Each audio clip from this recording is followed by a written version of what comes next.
This program lineup is brought to you by Vision Express. NBC's Wednesday primetime lineup comes into focus with Vision Express. Fast, fashionable, focused. KUAM TV8, first on Guam. KUAM News headlines are presented by Calvo's Insurance, protecting Micronesia for 85 years. Matson and the Adai Itano program. Apply at matson.com and McDonald's of Guam. I'm loving it.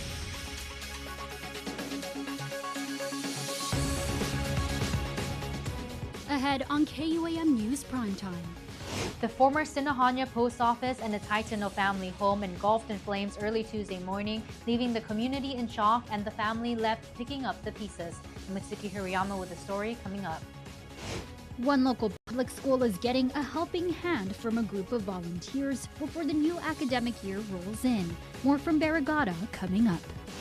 From safety demos to healthy lifestyle tips, I'm Nevaeh Anderson with how United Airlines and the Guam International Airport are making wellness a priority for employees next.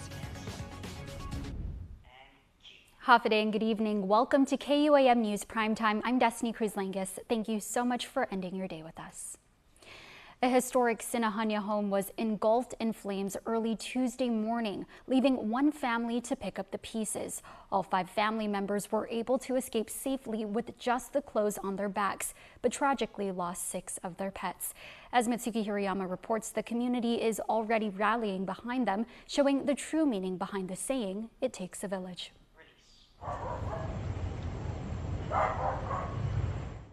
Fast-moving flames quickly engulfed a Sinajana home early Tuesday morning as an otherwise quiet neighborhood was deep asleep, shocking neighbors.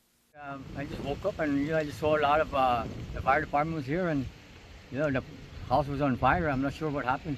Sinajana Mayor Robert Hoffman describes a scary moment for one family member who woke up just in time to use the restroom and something told her to open the door.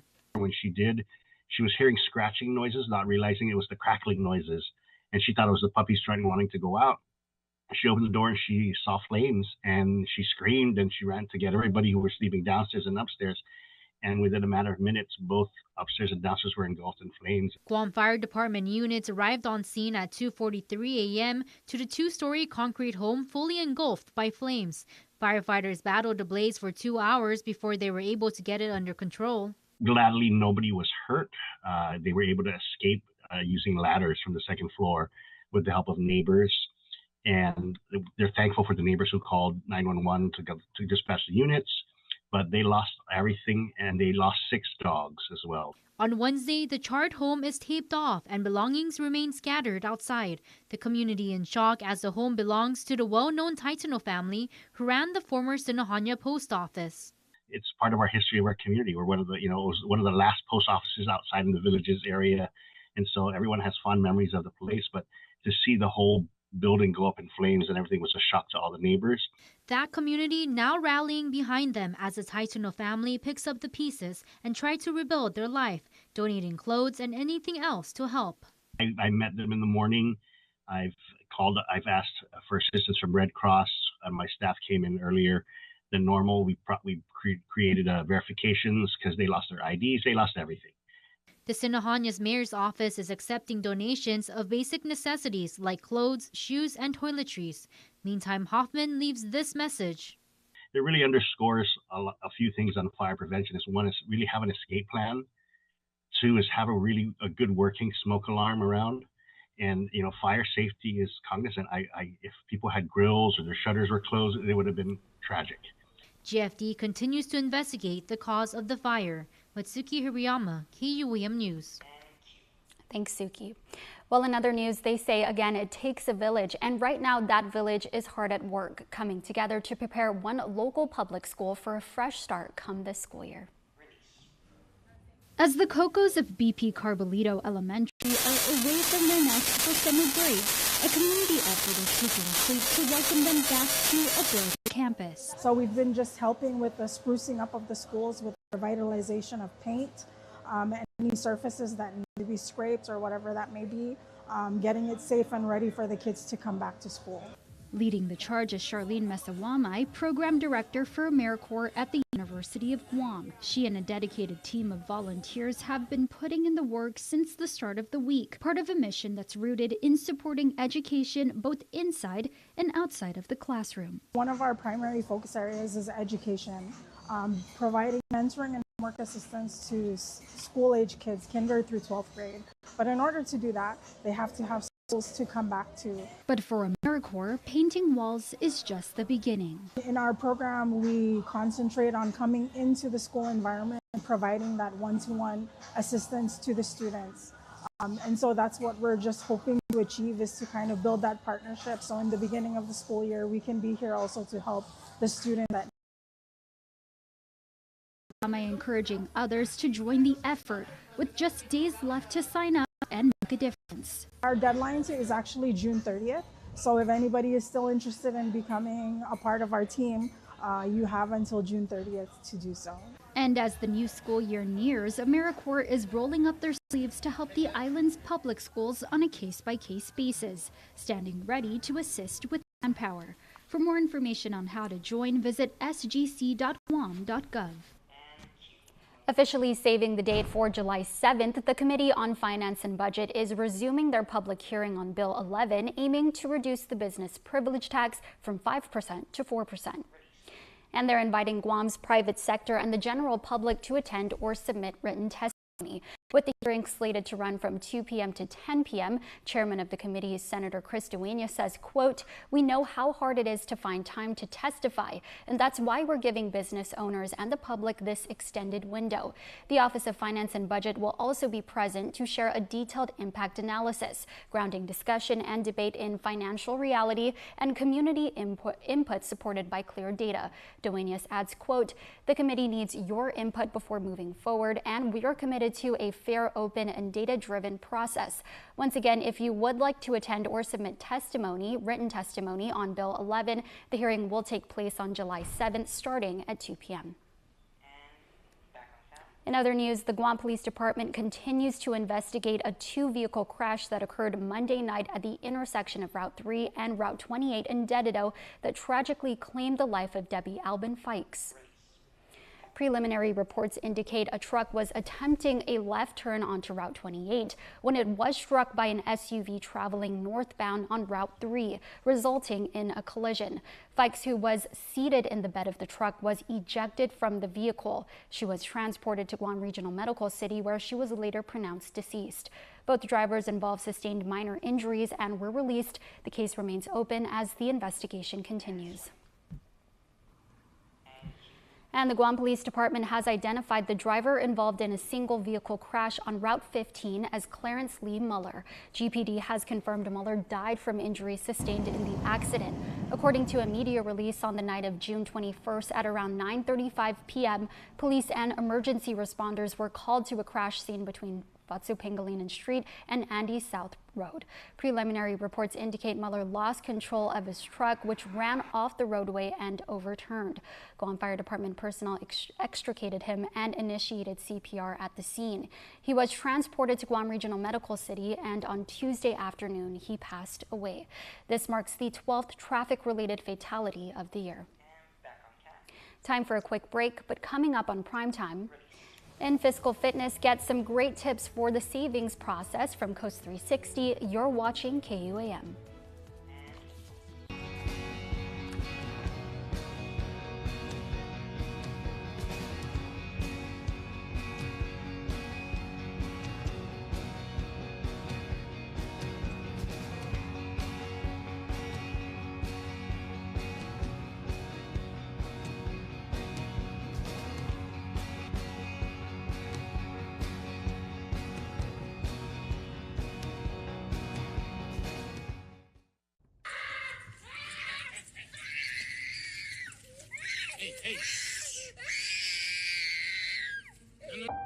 Sometimes parenting can be hard. What should I be doing? The Guam Early Learning Council includes partners who can provide you with early childhood services and supports. We are here to assist. For resources and information, simply call 311 Monday through Friday from 8 a.m. to 5 p.m., excluding holidays. Early connection can change everything. Don't need to work afraid, keep the smile on your face. The moments you can't replace, and I'll be around. Whoa. You can count on me. You can count on me for life. Wherever life takes you, we're always here for you. Calvo's Insurance. Count on us for life. NBC's Wednesday primetime lineup comes into focus with Vision Express. Fast, fashionable, focused. KUAM TV8, first on Guam. Superspeed your life with Docomo Pacific Fiber Internet. Get symmetrical upload and download speeds up to 5 gigs. Get started with Fiber 500 at $145 a month, Fiber 1 gig at $215 a month, or Fiber 5 gig at $299 a month. Plus, get 2 SuperPod 6Es with any plan, and a free EcoFlow River 3 and bonus welcome kit with 1 gig and 5 gig plans. Experience tomorrow's islands today with Docomo Pacific Fiber Internet. Anything's possible. College is possible. Retirement is possible. Adventure is possible. And so is saving for it all with our Bank Ohana Savings Special. Earn an interest rate of 3.55% for the first 90 days when you deposit $25,000 from another bank into a Bank Ohana Bonus Rate Savings Plus account. Requires a Bank Ohana checking account with an opening deposit of $500. So make your savings goals possible. Anything's possible. Reach your possible with Bank of Hawaii. Welcome back to Primetime. A former Guam public school teacher accused of sexually abusing 4 children is one step closer to sentencing. Miles R. Washington appeared in court Tuesday, where attorneys confirmed a formal plea agreement has been reached. Washington faces multiple felony charges of first and second-degree criminal sexual conduct.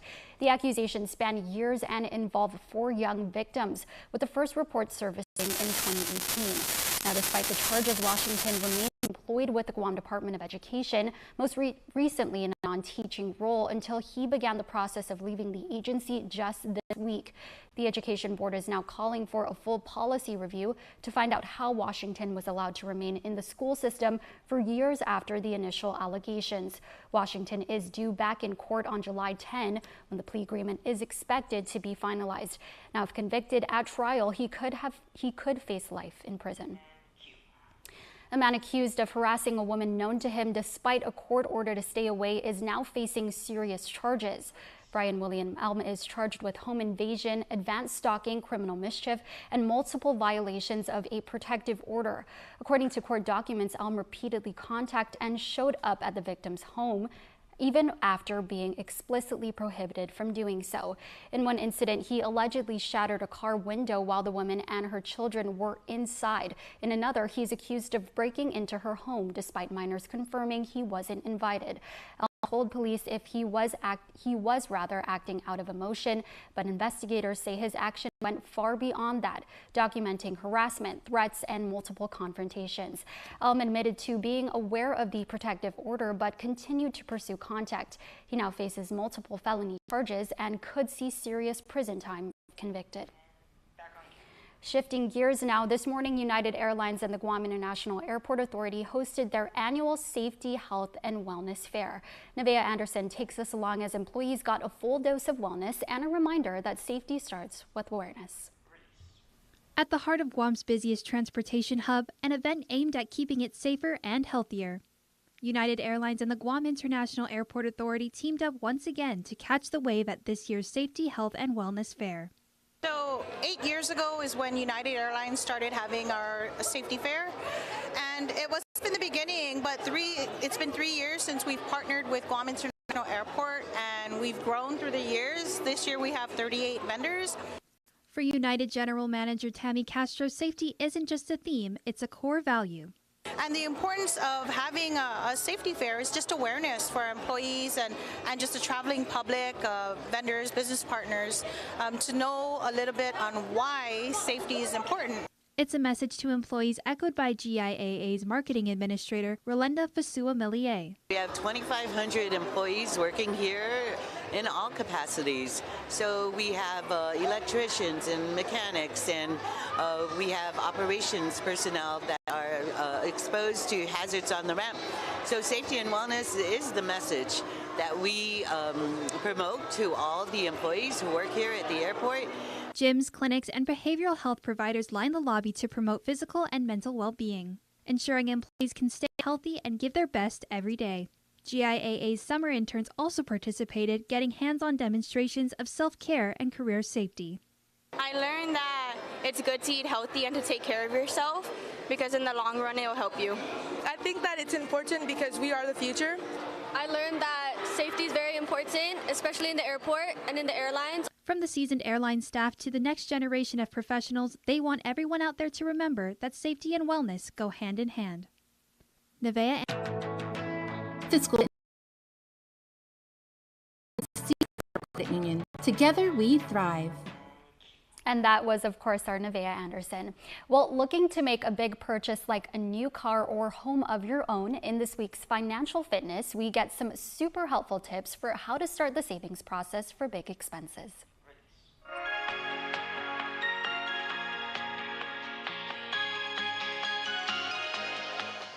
All right, everybody, hot day and welcome back to Fiscal Fitness. I'm Jason Salas. This is Andrew Borja. What's up, man?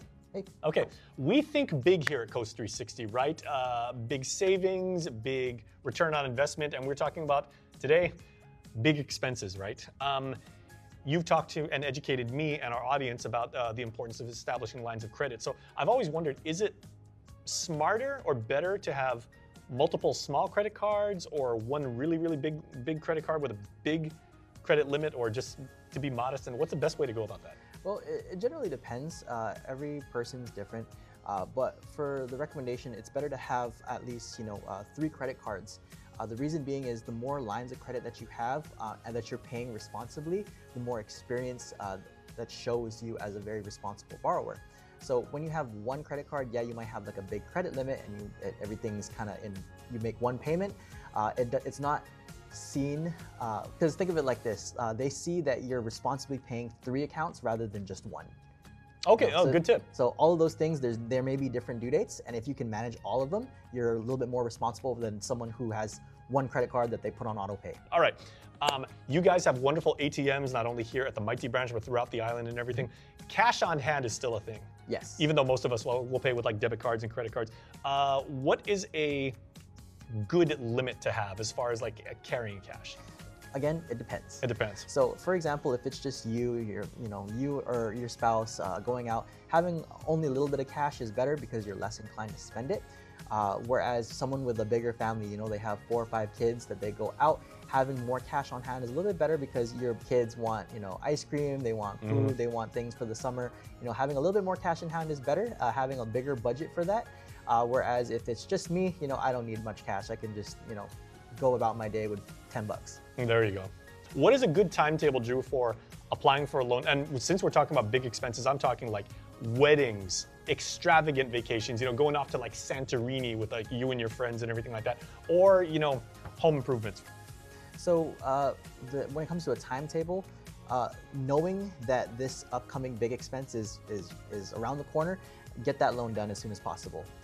Because what most people don't realize is just because you get the bill for it, let's say your contractor says, hey, it's going to be this much to get this fixed, there's going to be some expenses that you're not necessarily prepared for. And these expenses pop up, you're not going to be prepared, and it's going to blindside you. Okay, and that being the case, if I need, say, for home improvements, I need $20,000, right? That's what I'm looking at, like, reasonably. Should I actually apply for my loan amount, say, 22, 23, and everything like that, just to account for, like ambiguity? So yeah, you can get a little bit of a cushion, but just keep in mind, the higher the loan, the higher your monthly payment. So if you're taking out a little bit too much than you can pay back, might want to dial it down to what you exactly need.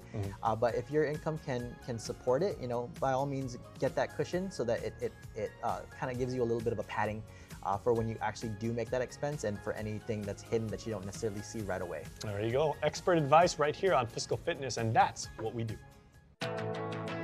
Fiscal Fitness is made possible by our partner, Coast 360 Federal Credit Union. Now for a look at your world at home. Here's a view from Abra Heights.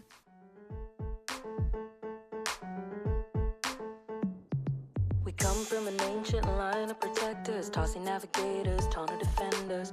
Long before this colonization, our ancestors knew true liberation. Now you see it on your TV screen, flip the script on society, but they won't teach it in your history books. Congratulations to both of you as you embark on your new journey with us. And welcome to the Bank of Guam Familia. Go get him. Good morning, Kara.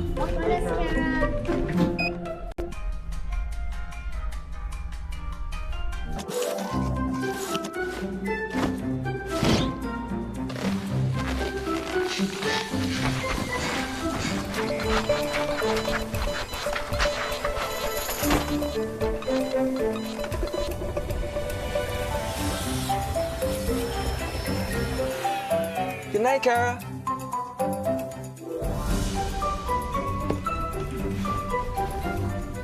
You're doing great. Half a day. I'm Kara, your virtual banker. Win one championship, you're celebrated. Win twice, they call you a hero.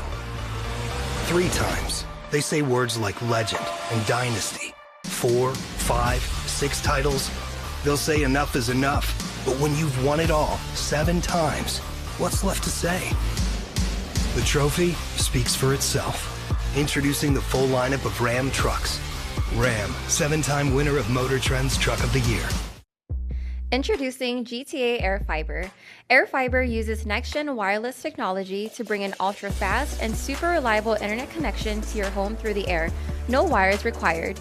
With speeds of up to 500 megabits per second that cable and satellite can't match. Now, the whole family can stream, game, download, and surf the web like never before. Elevate your connection with GTA AirFiber. Call us or visit gta.net today. Attention Guam business owners! Want to grow your workforce, train both new and existing employees, and save money while doing it? The Guam Registered Apprenticeship Program, or GRAP, offers businesses like yours the opportunity to train workers while earning tax incentives, helping you invest in your team without breaking the bank. If you're an employer ready to grow and save, call 671-475-7000 or visit dol.guam.gov. This ad is supported by Employment and Training Program funds from US DOL as part of an award totaling $4.4 million.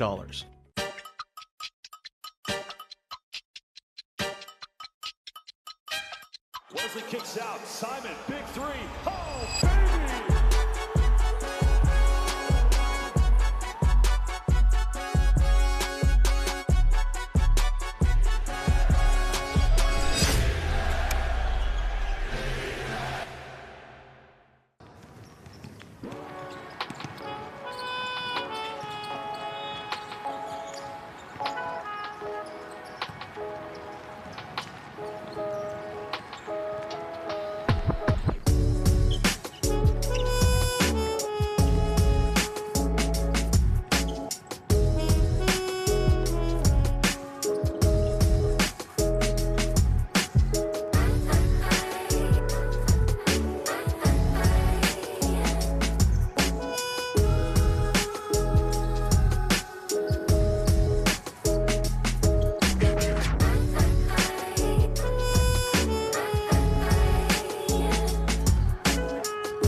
Mosley kicks out. Simon, big three.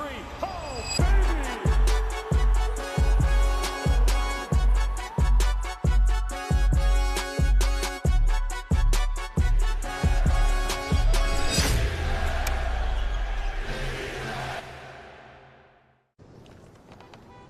Can somebody please help me judge this chicken?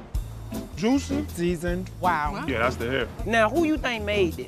I don't know who cooked it, but they know how to cook. Boom! Oh, McDonald's! Yes! Are you serious? You don't like Mickey D's? Okay. Guess what? I got something special for y'all. Double dip! Cause that nods mean people who love McCrispy strips. How you feeling now? Yeah. Caught in 4K. McCrispy strips, man, from Mickey D's. They here for it. Ba-ba-ba-ba-ba. Being stationed on Guam, there is much to do on the beautiful island. But before you pack, sanitize any household items and leave any organic materials behind to prevent the introduction of invasive species. If it's not native, it could be invasive. Leave invasives behind. New training location confirmed. The Mariana Islands. Before and after training, you will identify and sanitize your tactical gear to prevent the spread of invasive species. If it's not native, it could be invasive. Leave invasives behind. Bye. I wish they could move back home. Should we build on a honeymoon? Yes. Yes! First Hawaiian Bank knows that family comes first. That's why our bankers work with you to make your what-ifs a reality. Personalized service and digital tools, all under one roof when you bank on the best. First Hawaiian Bank. It all starts with yes.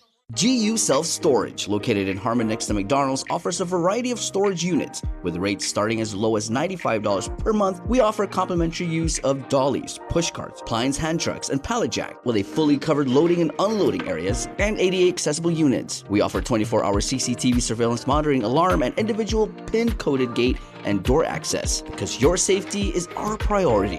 GU Self Storage, voted Pika's Best in 2024. Call 671-648-7867 today.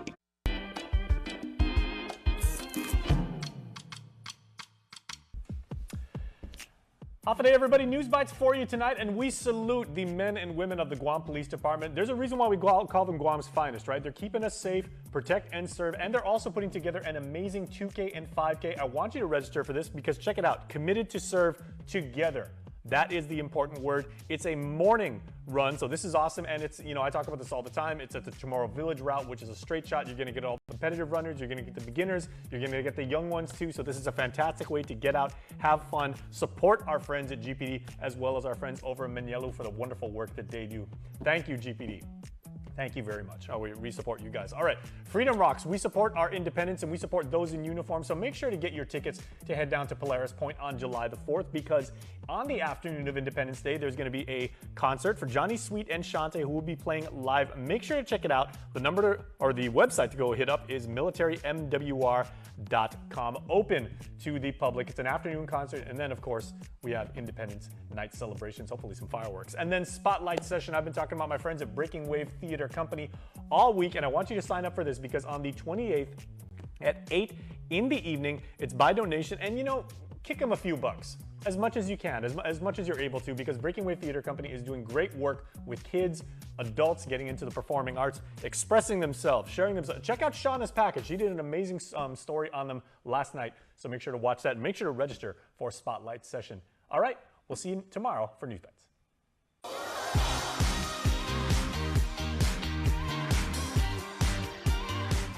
All right, everybody, happy early birthday number 17 to Lance Atoigui. We love you so much, says your family and friends in Talapopo.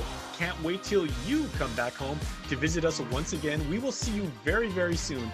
And your family says safe travels. And happy birthday to a member of our team, one of the newest ones, our intern, Janice Carrasco. Janice is an absolutely wonderful person, a very bright future in journalism, so watch out for her on our airwaves, everybody. Listen to her, too, because she's really, really good at voice work. And Janice, we can't wait to celebrate with you and have a wonderful, wonderful birthday. Want to wish your special someone a happy birthday? Just click the QR code here on your screen or email birthdayclub@kuam.com. Happiest of birthdays to everyone out there celebrating, especially our intern Janice. We are so happy to have you here. You are such a bright light and a great talent, and we cannot say Sing your praises enough. We hope that you have the best birthday ever. That's your Primetime Show. Thanks for watching. I'm Destiny Cruz-Langus. Have a safe evening and stay beautiful.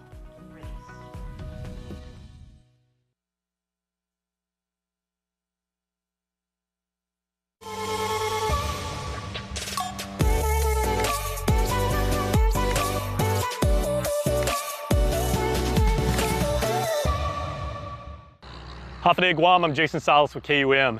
April 2025 marked the 50th anniversary of the fall of Saigon, and in that time, a very important moment in Guam history too, because leading up to the fall and for about 4 months afterwards, Guam played a role in Operation New Life, where our island gave shelter, hope, support, and friendship to over 110,000 Vietnamese refugees for Operation New Life here at the Asa Memorial Beach Park and up at Anderson and Jigo. And up in Dedido at the Micronesia Mall right now, there's an exhibit that captures this moment in American history and tells Guam's role in Operation New Life. It's what we're going to explore in this week's episode of The Hub. We are here in the Operation New Life Center. It is amazing, this collection of memorabilia, of documents, of history, and a part of Guam history. And the gentleman who is the historian and the curator of all of these amazing works right now and this center is Jeff Meyer. Jeff? Very good to see you. Oh, thank you. And thank you so much for putting this together because, you know, like I'm 51 now and I remember when I was taking Guam history, of course, you know, Liberation Day for us is coming up. That was the most important day of the year. Right. But Operation New Life was either taught either just anecdotally or just, you know, not at all, which is really, really sad because this is a significant moment in Guam history that needs to be talked about. Right. Yeah. So what do we have here at the center and what journey has it been for you personally as a student of history to assemble this? Well, we had a display, I believe 3 years ago at the Sands Plaza for, basically it was all of Vietnam War. That's how I got first involved with this. As far as curating, a lot of this stuff is, not all of the stuff is mine, but a lot of it is. And some of it's actually donated by folks who actually evacuated their Vietnam refugees that are living here now. A lot of these clothes and stuff like that are actually been donated, and the stuff here behind me is part of the Vietnam veterans from Guam set up. So there's other things here besides my stuff, but definitely been a very interesting ride, just learning about the events that happened from April to August of 1975 and just realizing we had 111,000 people here when the population of Guam at that time was around 80,000. So I mean, it was more refugees here than there was actually people living on Guam. Exactly. There was 14 to 17 two-story Butler buildings down there, and it could hold up to 5,000 refugees there. And then Arodi Point on Naval Base Guam reached a max of 39,000 people living in tents in mid-May of 1975. So just thinking about people living in tents, that many people, you know, it was just a lot of. And of course, with this Operation New Life Center being located in a mall, like literally and everything. I mean, you get shoppers, you get tourists, you get passerbys, you get people just like, you know, going for a good bite to eat. You know, there's a student graduation as we're speaking right now and everything. But what do you see as for the people that walk by and maybe then, you know, hesitate or want to, you know, stick their head in and actually like see what's going on? Well, I like to point out that on the outside where usually like store displays are supposed to be, is people can actually walk out there and get a photograph with the background of being at Arodi Point, Naval Base Guam. We have tents painted on the walls, and we got a cot laying there, and people can actually walk in there and, you know, kind of feel what it's like to be a refugee, but get their picture taken through the glass. And then on this side, we have a picture of an old painting that was given to, who's the guy who used to write Pipe Dreams in the PDN? Joe Murphy? Joe Murphy. Joe Murphy. Yes, so this painting was given to Joe Murphy, and this artist ended up going... The great Joe Murphy, yes. He ended up going back on the ship, and we've never got any contact from this artist again. He went back to Vietnam. Plus, we have the B-52 cockpit that people can actually sit in. That's and amazing. Act like you're flying. And yes. Well, my former ROTC instructor, retired First Sergeant Dan Mendiola, was the gentleman who organized the Veterans Memorial over in Manilao. And and he actually got like some of this. It's got that gun turret there. You've got the wonderful memorials, but kind of in the same way, you've actually got memorabilia straight from that period of American history. Yes. How'd you get that? Well, those were the old ArcLight Memorial B-52 used to sit out there on the ArcLight Park there. People would drive in and be onto the right side when you're driving in. Back when Anderson had the open houses every once in a while. There's that old B-52 sitting there. We had to scrap it back in 2014, but that seat is actually from that aircraft, the very first one. And it's also the seat from the very famous photo of during Vietnam. There's a daytime photo of the B-52 dropping a whole string of bombs. Probably the most famous picture of B-52s during Vietnam. And equally important perspective, yes, the servicemen who actually served during that time. Yes. That was not just a mission to them like any other, sortie or something like that. That was a very, very critical job that they had to do. Very humanitarian, and yes. Absolutely. Final question. What has this meant for you personally to be able to say, to just be involved with this in any capacity? Well, for me, it's like I feel like I've actually been there talking to people. I was only 11 years old, not to date myself, but I was only 11 years old, and I vaguely remember hearing about this in the news.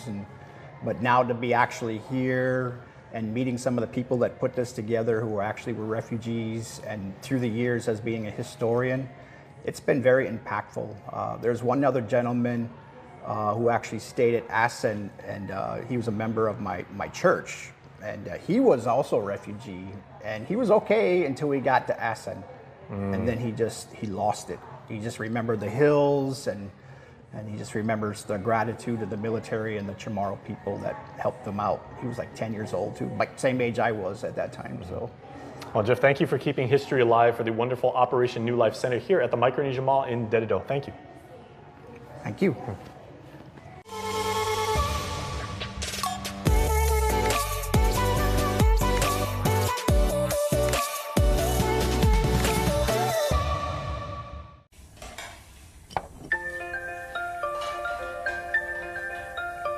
Honey, do you want some milk? Do you ever wonder how your favorite products make their way into your local stores? Most arrive on state-of-the-art Matson vessels that transport containers of food, household items, equipment, and supplies into the islands every week. Because we know that you depend on us, we work closely with our partners to ensure that our shipments arrive on time, all the time, so you can find your favorite products when you need them. We transport the region's most precious cargo that supports successful businesses and promotes a better quality of life for our families. Matson is proud to have been the hometown shipping carrier for Guam, the CNMI, and Micronesia for the past 25 years, and you can count on us to be here for generations to come. NBC's Wednesday primetime lineup comes into focus with Vision Express, fast, fashionable, focused. KUAM TV8, first on Guam. This crispy chicken is from a taco place. This crispy chicken is from a taco place? Hey, this crispy chicken's from Taco Bell? The taco place? This chicken is so perfectly crispy with tortilla chip coating. It's from a taco place. What? It comes in a burrito, too? From your taco place, it's also a chicken place that's also a taco place.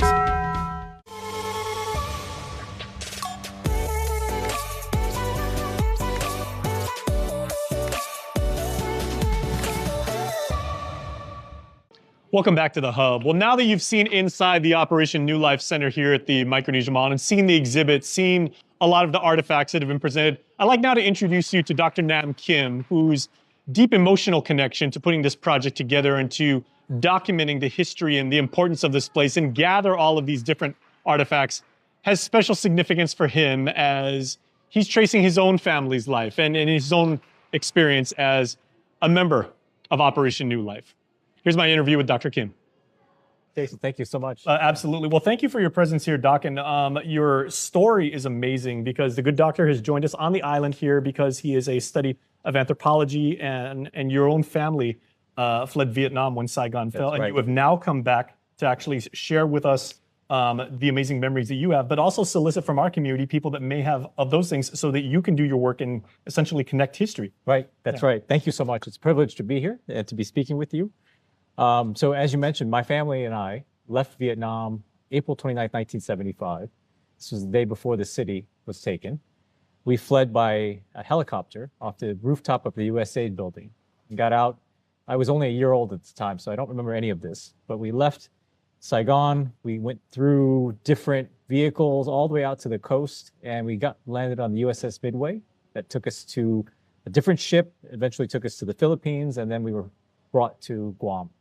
So we were here in May and June of 1975 as part of Operation New Life. Mm-hmm. In the last 10 years or so, I've been documenting my parents' family histories, their respective origin stories in Korea as well as in Vietnam. So I have mixed ancestry. My father is Korean, my mother is Vietnamese.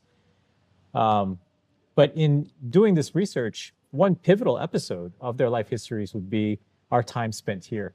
And that got me reading about the history of Operation New Life and about Guam. Now, by definition, they call it Operation New Life, but many of these stories have surfaced over the past few years. But I mean, for you, it's not just an operation. Obviously, this is your story, the story of your family. You've got some pictures. Would you mind sharing those with us? Because I'd be happy to. And as you said, you were an infant at the time, and you were probably too young to remember this and everything. But how does it feel to actually, to look at these moments in time captured, and then to be able to, to look back? It's surreal. It's surreal to be here. It's really a privilege to be able to come back to our first point of our first destination, leaving Vietnam. And when you say Operation New Life, yes, it was an operation that was instrumental in helping people to leave chaos and start over, essentially. But the operation set us up for our new foundation, for our adopted homeland. So getting out of Vietnam, but going into the unknown, essentially, but getting to that life because of all the efforts, not just of the folks involved with the operation, but all of the people along the way. And this includes many local Guamanians that helped to run the operation, that volunteered at the camps. Mm-hmm. So for us, this is a matter of being here to also express our gratitude. Mm-hmm. So this is an image that my father took, actually. So this is my mother and me,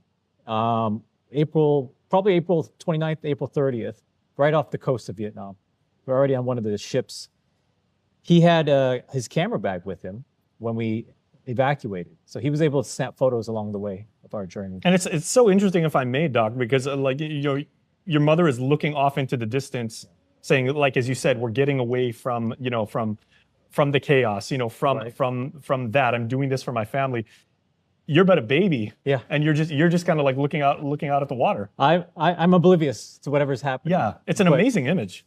I know from speaking with my parents and hearing their stories that some of the feelings and the emotions and thoughts that were going through them as this was transpiring. And I'm guessing what she might be thinking at this moment is part of what she's described to me is this feeling of melancholy because she's leaving her homeland.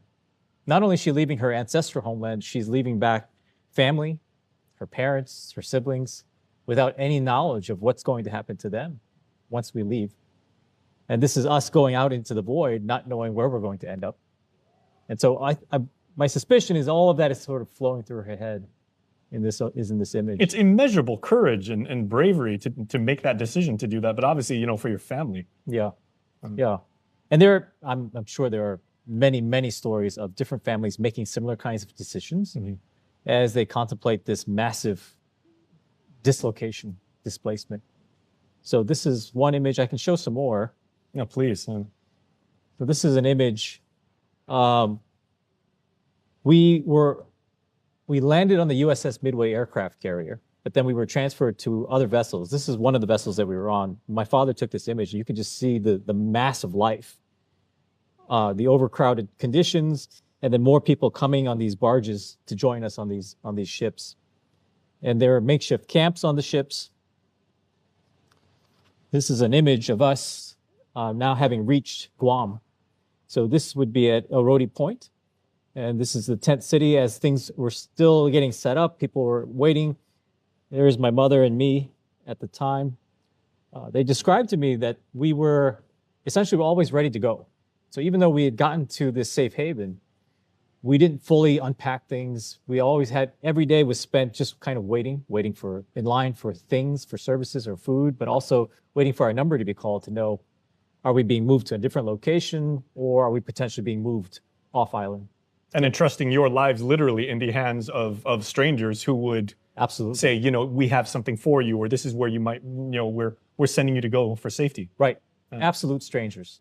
Absolute strangers. So I can't stress enough just the gratitude that we have. And that's part of your work because you are trying to reconnect with, with other people who have similar stories that did flee Vietnam, or people that may have been involved That's right. The strangers essentially. That's right. So I want to, before I talk about that project, I want to share something very quickly. Sure. This is an image. All of these photos have me and my mother because my dad was taking those photos. This is the only image that we have of him, actually, during the Exodus. So there's me. There's my father. And this is aboard the USS Midway, the aircraft carrier. And the only reason I have this photograph is about a year and a half ago, I was doing research about the USS Midway and its role in Operation New Life. I realized that the Midway is now parked right off the coast of San Diego. It has a museum and has a library. I contacted the librarian and I asked if they had any reports or archival materials that I could take a look at. He directed me to a website that's run by someone out of Minnesota, I believe. And on the website are images of the Midway throughout the course of American history. I found the section that was Operation New Life. I started clicking through the thumbnails, just hoping that maybe I catch a glimpse of something related to us. And then this image popped up. The caption said nothing about us. It just simply said refugees in the hangar, Operation New Life. But I recognized myself and my father from that photo. And it got me thinking. I was shocked to have found it. I don't know what the odds would be to find something like that. But if we were able to find something like this, just floating around, how many other artifacts, stories, how many other materials are still out there? Whether it's related to our family or to other families. Yeah, pictures, documents, everything. Perhaps even video, maybe. Absolutely.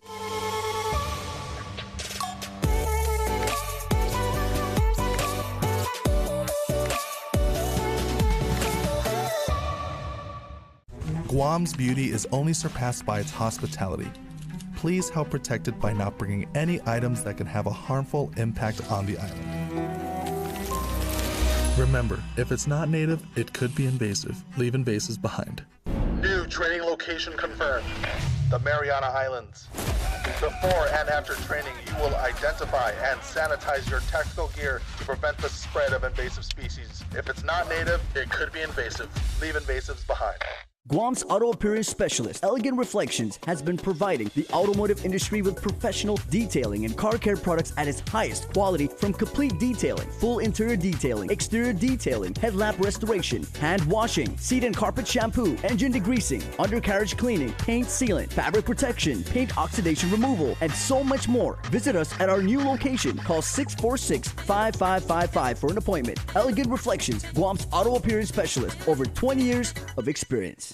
Now, for a limited time, get our largest pizza at our lowest price. Just $9.99 for our classic New York-style pizza. It's 30% larger than our large, and at only $9.99 for carryout. Don't wait. Order now at your Island Pizza Hut.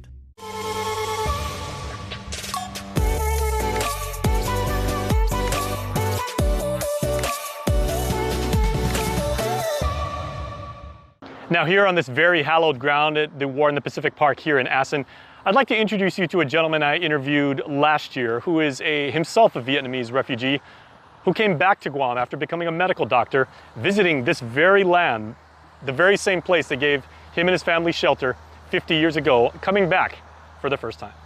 Dr. H. Bryant Nguyen visited Guam recently, speaking at the Hafidae Pacific Medical Conference. He's a man who's seen a lot with a unique connection to the territory, having returned and set foot on the island that he at one point called home after a half-century away. My family was one of the refugees at the end of the Vietnam War. So the historic date for us is April 30th, 1975.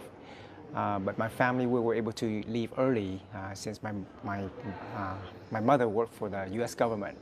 And then when we heard that Saigon actually fell, we left. And that's when we went to Guam. Dr. Wen was 9 years old. Coming back to Guam, he walked the grass of the War in the Pacific Memorial Beach Park, where he briefly lived. Then we were at Guam about at the beginning of May. And we stayed at Camp Asan, which I believe now is Asan Beach. We stayed there for like a month. And then we went to camp, I think, to Anderson Air Force Base for another week or so, waiting to be transported. His family ultimately settled in Southern California, where he went to school and distinguished himself. He's now a faculty member at Loma Linda University, where he's done research on the body reacting erroneously to infection, the potentially lethal condition known as sepsis. Yeah, so the management of sepsis right now is antibiotic, fluids management or blood pressure management, and source control is what we call it. Take out the source of infection. There has been a lot of research in the last, I would say, at least 3 or 4 decades, looking what we call novel therapies. Novel therapies mean is there a specific drug that can target the disease? And we have a number of them. I would say several dozens that's been researched. Unfortunately, none of them has held up because we don't truly understand the unifying mechanism of sepsis. After working as a software engineer, he shifted focus and went to med school. Now, he may have pivoted professions, but he maintained his innovative mindset that he now applies to the business of saving lives. I'm actually exploring the use of AI for that. I think in the last maybe 5 to 10 years, there's a lot of predictive model that have been used to identify sepsis. But again, it goes back to the fundamental premise of what is the definition or how do I diagnose sepsis? So we don't have a gold standard yet. So when you have AI, it's just another predictive model that has to work off a gold standard. And when we're still debating about the gold standards, it's very difficult. But I think, yes, AI may add a different level of possibilities.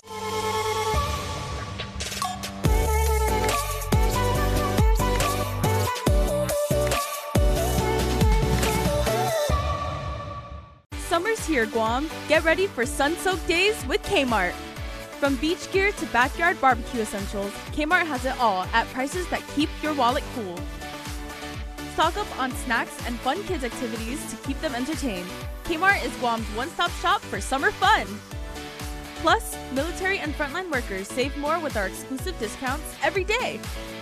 Shop now for your summer essentials at Kmart, the 24-hour superstore. Summer vibes, Kmart style. Win one championship, you're celebrated. Win twice, they call you a hero. 3 times, they say words like legend and dynasty. 4, 5, 6 titles, they'll say enough is enough. But when you've won it all 7 times, what's left to say? The trophy speaks for itself. Introducing the full lineup of Ram trucks. Ram, 7-time winner of Motor Trend's Truck of the Year.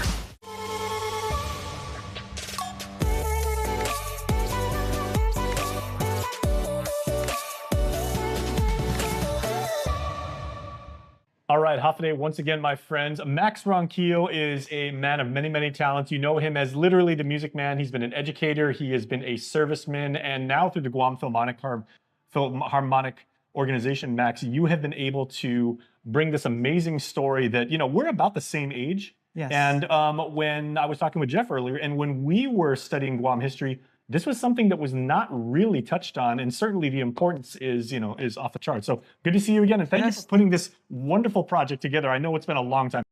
Yeah, it has been a global effort. We have scholars from around the world to make all of this happen. So, and it is a story that needs to be told. And we went to the same high school, and whether you realize it or not, we were surrounded by Vietnam veterans, and many of them were not ready to tell their story about this episode in U.S. history. I wasn't even born yet, and I'm not sure if you were. Maybe you were just born at that time. But I mean, the fall of Saigon, 51 years ago now. Right. It happened the year I was born. Yeah. So, this really prompted with me working with a few collaborators to bring Miss Saigon to Guam, the musical. And I knew that there was a connection with Guam, but I didn't really know how deep. And as I kept digging, the fact that 115,000 plus people came through here, and just imagine the people of Guam coming out with their families and friends and doing the best they can to really live that Inafamaulic spirit, making it work regardless of the situation or lack of resources. We were not ready to take care of 115,000, but we did. And we made it work. That's who we are. We made it work. And again, through the performing arts, you have been able to uncover and introduce to our people, this amazing story.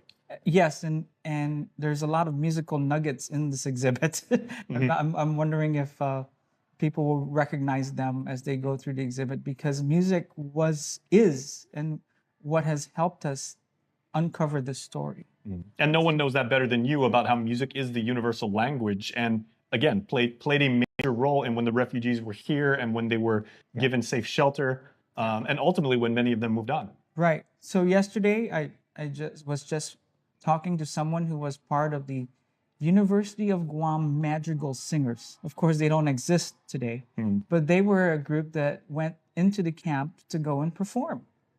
And then in one of our artifacts here was a newspaper article written by a student at GW High School at the time, speaking about a concert that was done by those GW students that organized themselves, and they went to the camps and they made friends, and they entertained each other. And I think there was also a photo of the interaction of maybe musicians from the Vietnam veteran, the refugees who played musical instruments, and they shared their musical talents. So it's hospitality, it's food, and it's music, and that is the core of who we are, and being able to share, the humanity of basically saying somebody is in need, we'll do our very best to help you out. Absolutely. And so this project, we pray, will allow the refugees to show true gratitude to those who were here, to say thank you, or in their words, "Gam ơn," thank you in Vietnamese, for what they've done, to just open their hearts, to really give them a new life, because that's what they did. And even though we've got this amazing Operation New Life Center here at the Microregion Mall, right next to Trove, it's, again, like it's on the bus depot side.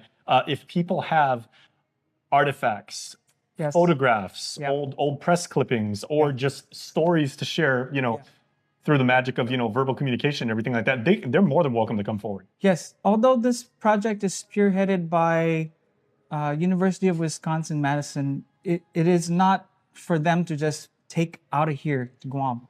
This project will be shared with the museum, the Guam Museum, the University of Guam, not only because they're collaborators, but because this history needs to stay here. So for those families that are concerned, like, oh, whatever they share is just going to be exploited and taken out of Guam, please be rest assured, this is going to be, your contribution will be shared, because this story needs to be told not here.